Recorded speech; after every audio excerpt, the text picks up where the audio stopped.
Welcome to Real Money with Lisa Chastain. Lisa Chastain is a best-selling author and money coach known for her work in money mindset and financial transformation.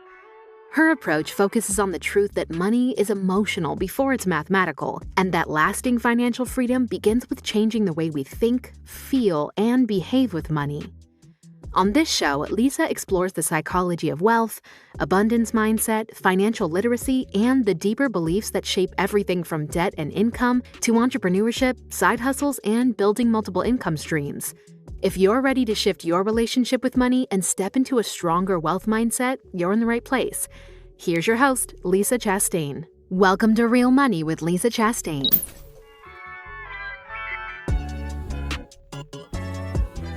Welcome back to Real Money with Lisa Chastain. I'm so grateful you're here. And today we have a solo episode. So you've got me to yourself, whether you're driving, whether you're in the kitchen, whether you're with your family or watching a sporting event where your kids are playing soccer right now and you're listening to this, whatever the case is, I'm so glad that you're here. We're going to dive in. I had the privilege of spending an evening last night, specifically before I was planning on filming this, with a group of really high-level women in Las Vegas, business owners, entrepreneurs, incredible CEOs, and shout out to the Monarch Club for hosting me last night. And we had a really powerful conversation about how financial landscape is changing for women. It's not new information, and I'm not going to bore you with all of the details because if you're here, you're interested in finance, you're interested in women and money, and these statistics are all over the place right now. There's no secret that women are taking on more financial control, but the question here at Real Money is really, what are you doing about it? Are you positioned to be in more control and in more ownership of money? Or is money in the next decade or the next century going to transfer like it always has? The haves have the haves have it, and the have-nots don't. And if we're not careful in this $1 trillion shift, that gap will continue to grow. So here's a conversation today on Real Money about women, power, control, money, of course. And if you're a guy listening to this podcast, this applies to you too, because I know that the world is changing for you just as much as it is for women right now. I'm the financial contributor for Standards Magazine. It's a new magazine, and I'm privileged and honored to be the financial contributor. Recently, I just wrote an article about the Sophia Century, the time that we're in right now, where dynamics are changing for women. And I wrote an article about the $100 trillion shift. If you want to read the article, the link is in the show notes. This isn't me reverberating that article, but I want to go through with you some of the framework that I shared with the Monarch Club last night. And I also want to talk about what you can do specifically, whether you're driving to work, you're driving home from work, you're in your work day, you're just taking a break. However you're spending your time with me, I'm so grateful that you're here. Let's dig in. I want to start with this article, and here's just reading a clip from the article, what I started with. Women have had the spending power for decades. We know that 85% of the world's wealth is spent by women. That's not changing, by the way. That's just staying the same. If not, it's going to go up. We decide what gets bought, what trends, and what scales. Entire industries have been built around our preferences. The economy has long understood our influence as consumers. But influence and spending power is not the same thing as control. Ownership is control. True ownership is control. Right now, an estimated $84 trillion is transferring in the United States alone over the next 2 decades. I'm 46, so by the time I'm 66 years old, $84 trillion will have transferred our way in assets and in wealth. This is nearly 3 times the annual U.S. gross domestic product. 3 times. Globally, the number exceeds $100 trillion. So the majority is going to come to women in America. It's transferring and exceeds over $100 trillion globally. This is the largest intergenerational transfer of private wealth in modern history, and it's not coming someday. It's happening right now. Warren Buffett's 95 years old. He's one of the wealthiest men on the planet, and he will be no longer with us. His wealth will transfer in some way, shape, or form. And so will other men and other empires financially. It's going to be transferring in our lifetime. Why is that important? Why does that matter for you? Well, if women are 85% of the world's spenders, a lot of the wealth, the biggest distinction here in this wealth generational transfer is that the majority of that money is going to come to women. We are going to be the ones that inherit this money, either through divorce, becoming widows, business transfer of ownership, or because statistically right now, women are opening businesses and leaving corporate America at a larger scale than we've ever seen before. So if we look at, we have more women in politics, we have more women in business, more women running Fortune 500 companies, more women owning companies than ever before, starting companies than ever before, more women leaving corporate America, and we have more female leaders than ever before on the planet. Big news for women. It's very awesome. And at the same time, the question is going back to, are you ready for it? Is that generationally money patterns transfer? So we have this massive shift happening for women in money, and our nervous systems are not yet wired to receive it and hold it. Why? Because 85% of the world's wealth has been spent by women, but only until the last decade have 30% of the world's wealth been controlled or owned by women. So there's a huge gap and a huge learning curve that it's not just coming our way anymore. We're here and we're feeling it. And today's episode is all about, what do we do about it? How do we handle it? How do we shift it? How do we heal it so that we can have a healthy transition into this time, so that for centuries to come, women don't just spend the money, but women prevail. Women's rights prevail. And it all comes down to money. I truly, truly believe this. So here's my belief. You don't have a money problem. As a listener of Real Money, we don't have money problems. We're smart. We're smart women. We are the most educated women on the planet today. We have more PhDs, more master's degrees, more advanced degrees, more bachelor's degrees, and more associate's degrees than men today. This is current time. Millennial women are the most educated women on the planet today. So we've done the work to educate ourselves, which is insane and beautiful and amazing. Right now, in addition to educating ourselves, because what we've realized is that education just isn't enough, especially in the work of money mindset and financial transformation. It's our capacity now that needs to come online with it.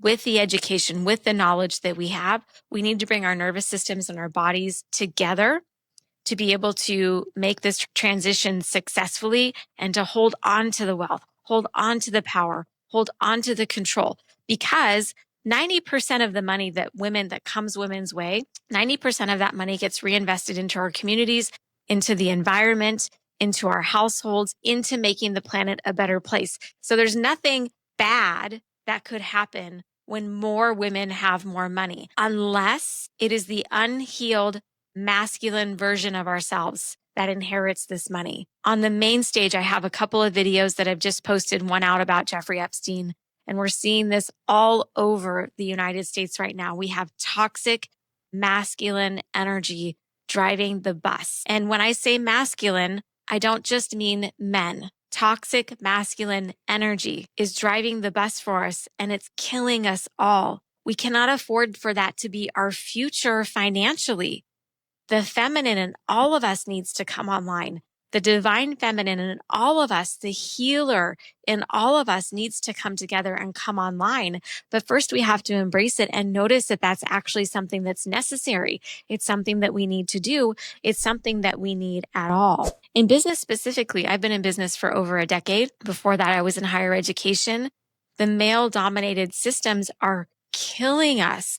We have more suicide rates in men than ever before. Okay, I'm giving you data and things that you already know, but to drive the point home, why does that happen? Well, it happens because our nervous systems are not yet healed and able to hold all the goodness and all the money and all the wealth that's coming our way. We see this cycle. There's lots of podcast episodes in Real Money where I've talked a lot about people getting wealth and then losing wealth and then getting wealth and then losing wealth. How does that happen? Well, their nervous systems and their internal operating system was rooted in scarcity and fear and survival. And if we maintain that context and framework financially, I don't know if we're going to make it to the next century at all. A lot of us are questioning that. A lot of us are doubting that.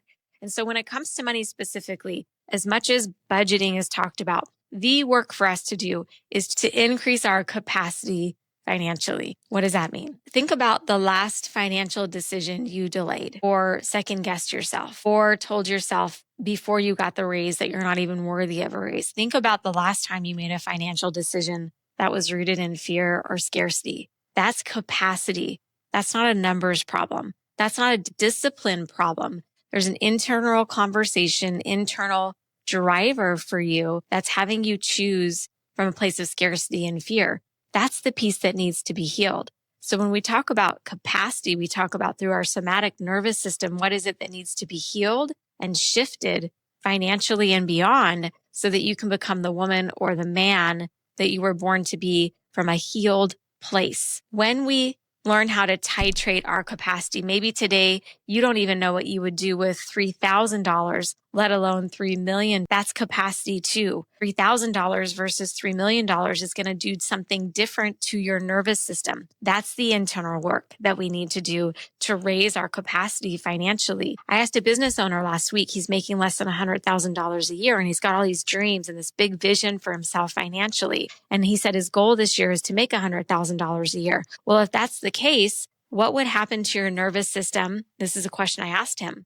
What would happen to his nervous system, and would he know what to do with $250,000 a year? He closed his eyes and he took a breath and he goes, oh my God, I have no idea. That's capacity. $100,000, $250,000. If you're a business owner and you have big dreams and you don't know what you would do with the next level of wealth in your life, we've got to figure that out. That has nothing to do with budgeting. That has everything to do with increasing your capacity. So when it comes to this $100 trillion that's shifting right now intergenerationally, it's like, okay, we got to look at what actually has to happen so that you can receive more, that you can have more, and that you have the capacity to earn and have unlimited earning potential.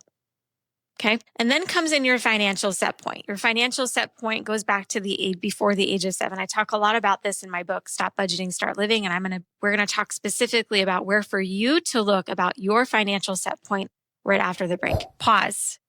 If you're successful on paper, but still don't feel as powerful as you know you can be with money, the Wealth Within is where we change all of that. Link is in the show notes. Okay, we're back.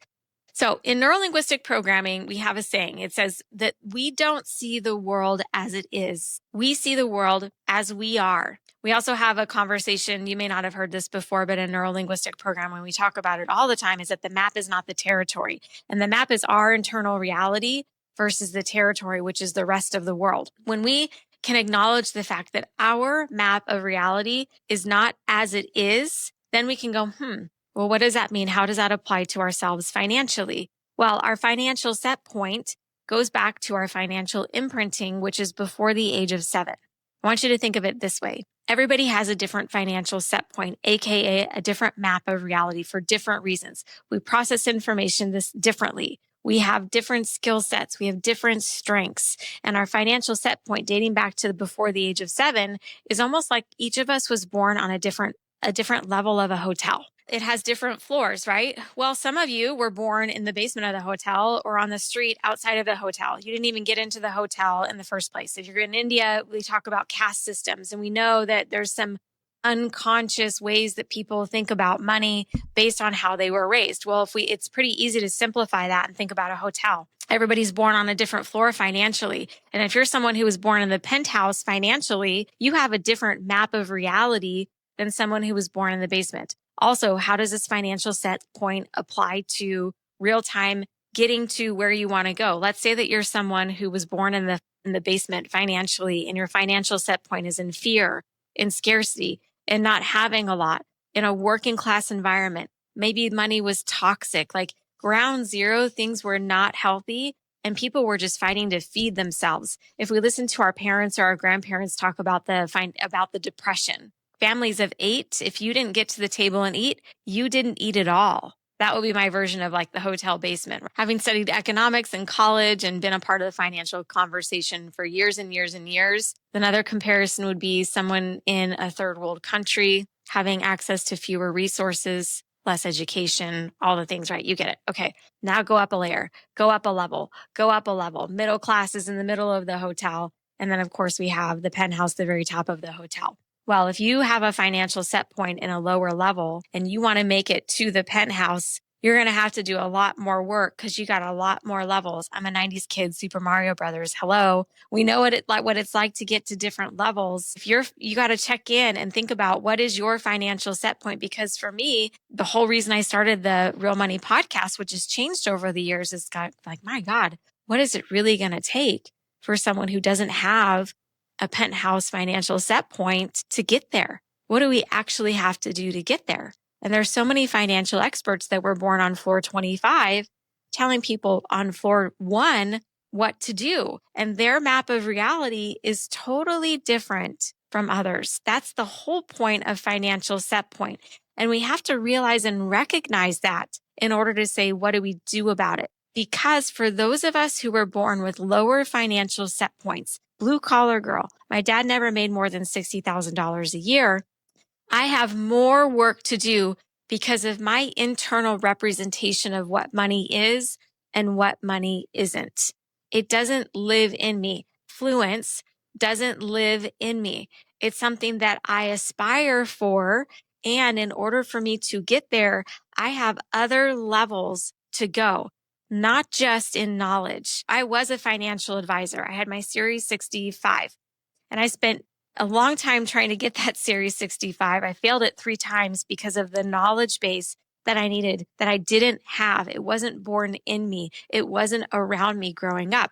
I felt like I was learning a different language because of it. So I had a different financial set point to get into new rooms. I had to raise my thermometer, raise my knowledge base, and I've had to do the internal work to shift the beliefs about myself, beliefs about money, had to work on my somatic system to build my nervous system capacity. I had a vision 10 years ago that I would be this woman today. It's taken me 10 years to get here. Everybody has work to do financially. And the penthouse, oh my God, aren't we seeing on a global scale people at the penthouse level and the work that they need to do too? So this is not about more money all the time. It's about more capacity, looking at your financial set point and doing the work that you need to do so that you can live the life that you want to live. And here's the third thing, identity. We're going to talk about identity because if you don't change your identity of yourself, your financial life may never change. And I believe that this is the biggest thing that financial experts miss and why we talk about it here on Real Money. So right after the break, we're going to talk about identity and what you need to know in order to level up your life financially now and forever. I'll be right back. Hey, if you're here to change your life with money, you've got to know that change happens 1 minute at a time. Let me be your daily reminder of where to focus so that you can have everything that it is that you want. 1 Minute Money Mindset. Link is in the show notes. All right, we're back. But first I have a question. What does wealth mean to you? Not what you think it should mean, not what it means to your parents, not what it means to society, but what does it mean to you, specifically and uniquely you? If you don't know that question, that is the very first place for us to start. Because remember, in the last portion of this episode, we talked about set point. And you might be spending a lot of time trying to get out of a financial set point that you were born into, not even realizing that you're recreating the same patterns over and over and over again. In terms of identity, if you want to sustainably transform your life, truly transform your life, be at a different level of that hotel, whatever that looks like for you. Maybe for you, it just means more peace. Maybe it doesn't mean more money. But if you want to transform your life, you have to clearly define what wealth means for you in the first place. And you've probably heard me talk about this before, but I have a great event. It's called The Wealth Within, where we do this identity level work. The next event's April 30th. We have another one in September, and we'll have a whole rollout in 2027. But it's the identity work of you going, wow, I was born into a floor 1 family, whatever that means for you contextually. And my financial identity was rooted in fear and scarcity. I've had these conversations with clients over and over and over again. Immigrant kids, immigrant families that started with nothing. Very few make it to the penthouse floor. Why is that?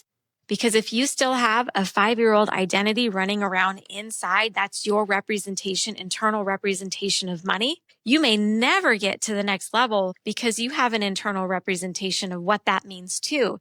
And maybe you don't want that either. I'll give you an example. For me, I grew up in a family where there were lots of conversations about wealthy people. We weren't one of them. There were lots of conversations about wealth was and what wealth wasn't. And we weren't one of them, one of the wealthy people. There were lots of unhealthy conversations about wealthy people.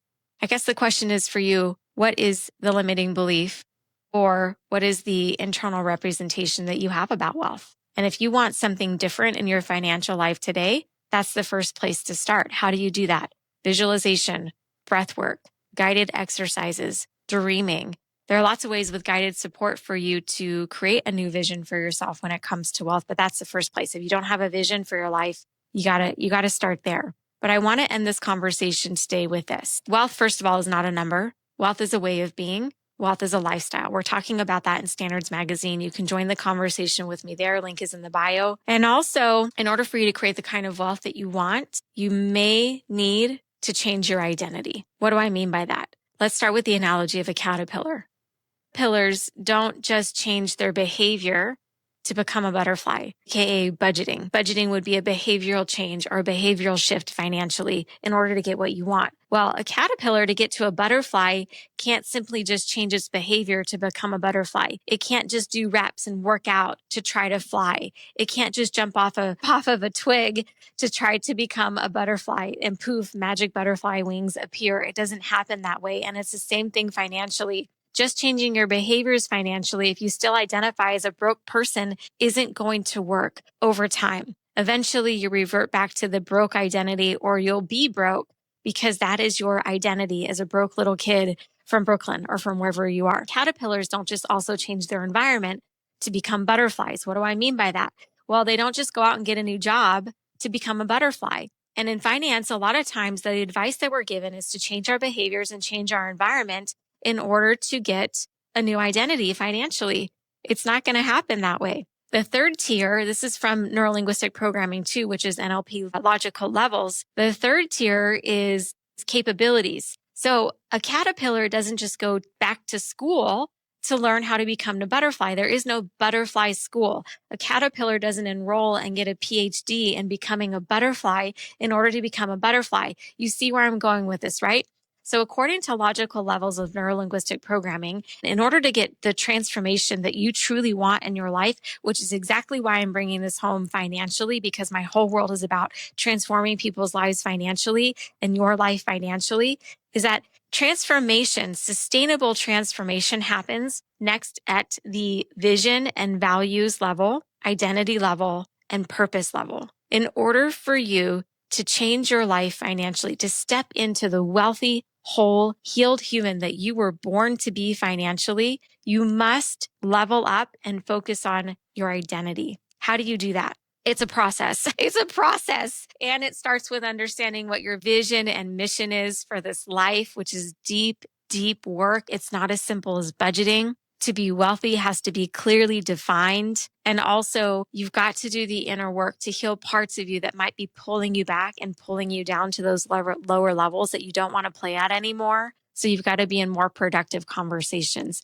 And doing identity level work is one of the most productive things that you can do to change your identity financially so that you can become a butterfly and fly.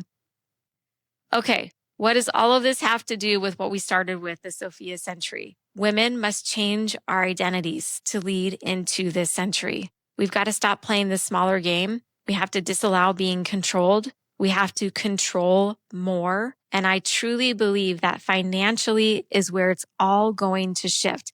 When more women have more money, when we expand our capacities, when we change our identities as it relates to money, we do the inner work, the inner child work, and the ultimate healing that needs to be done, the world will change because the woman is the center of the universe. I believe that. Do you? All right. That is the end of today's episode. And what I'd like for you to do right now is make sure if you're listening, wherever you're listening, Spotify, Apple, on YouTube, like and subscribe the channel. Share this episode out to a woman who needs to hear this today, or a man who wants to join the conversation with us. Men, we need you here too. I'm Lisa Chastain. I'm your host of Real Money. If this episode resonated with you, I would love to know what resonated with you about it. And remember, if you want to do this identity level work with me, specifically as it comes to money, I've got a few opportunities for you to do that. The Wealth Within is coming up April 30th through May 3rd. Check us out on lisalivechat.com/The Wealth Within. Link is in the show notes. I would love for you to be there. The second thing is to start working on your money mindset. Grab my book. Link is in the show notes. Join me on my 1-minute money mindset journey. Link is in the show notes. Whatever you do, it is not enough to know anymore. It's time to take action. And I hope this episode pointed you in the right direction. I'll see you next time.